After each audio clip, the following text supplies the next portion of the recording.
Hello and welcome to glennzb TV for Wednesday, the show that puts glennzb into your virtual headset. Sorry about that delay there. I just drifted off. Not asleep, just into another place. Now, Rhona. This Rhona we've been hearing about today.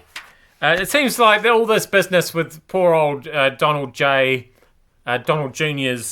emails and his meetings with those nice Russians. It seems like it's all her fault. It's Rhona's fault. I can also send this info to your father via Rhona, but it is ultra sensitive, so I wanted to send it to you first. So that's a quote from one of these emails. So Rhona, she seems to be that she's been described as the gatekeeper, as Donald Trump, the president of the free world's gatekeeper. I guess that makes her a bit like, we have somebody here at News Talk ZB called Anne-Marie. And she's been here, she's always been here. I know, as far as I can tell, she always will be. She doesn't seem to age at all, will always be beautiful. And I think when she's not here, the place just sort of slowly grinds to a halt. Things don't work. Certainly important things like morning teas, travel arrangements. Just a lot of people end up in the wrong car parks. That sort of stuff. People don't get paid.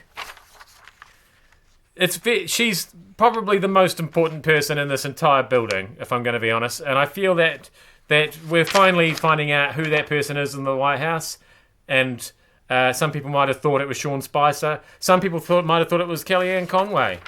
I mean, why else would she have permission to jump up and down on the presidential couches? But no, it's obviously Rhona. She decides who will and won't talk to Russians and which Russians won't and will be talked to and what they will and won't be talked about. But a little bit of irony, I did detect a bit of irony, speaking of what was going on in the White House today. Off the back of all this, when it appears that Donald Jr. said one thing and then changed the story a little bit. What does Dad have to say about it? Well, we went straight to the White House press briefing this morning. And as I looked at these words on the screen, I found them slightly ironic because we've got Trump applauding his son's transparency here, the transparency, and yet it wasn't him who was saying it was his press secretary. And she wasn't really saying it because it was a audio-only press briefing because they've decided they don't want the cameras in there anymore. And I do wonder how close we are getting to not even having the press briefing anymore. They were so keen on them at first and now not so much. So perhaps not quite as transparent as Donald Jr. Not sure what's going on here. We had our own fake news on News Talk ZB this morning. We told everybody that Steve Whitmire had died, which would have been the second Kermit the Frog to have died, after Jim Henson, of course. The executive producer of the show, she wrote that for the host of the show, Larry Williams, to read out this morning. Unfortunately, not true. Patently not untrue. He's been doing it for 27 years. He's just got sick of it. He's quit. He's not doing it anymore. He's just stopped doing that job. He's tired of putting his hand up Kermit the Frog's bum and talking in a silly voice. So somebody else is going to do it. So he's not dead. So there is no Kermit the Frog curse. Being Kermit the Frog isn't necessarily terminal. And I'm just clearing that up for you today because we didn't actually. I thought we were going to do a full retraction during the show at some stage, but I think we just sort of swept that under the rug, and I feel a bit dirty. I feel like I need to go home and shower. After that, I'm sorry that I was a part of it.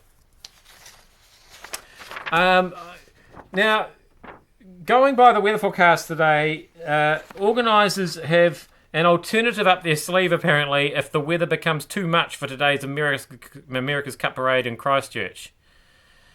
Strong cold southerlies with sleety showers are predicted, with snow about the hill suburbs.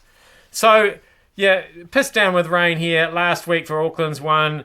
It's basically the worst weather we've ever heard of in the history of the world in Christchurch today. basically, as I said last week, God, not a fan of the America's Cup.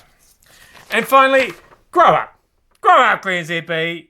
Why did you find it so funny this morning when Andrew Dickens did an interview about the elephant tourist trade in Southeast Asia, and his first question of the man who's upset about elephant exploitation was, how big is this problem?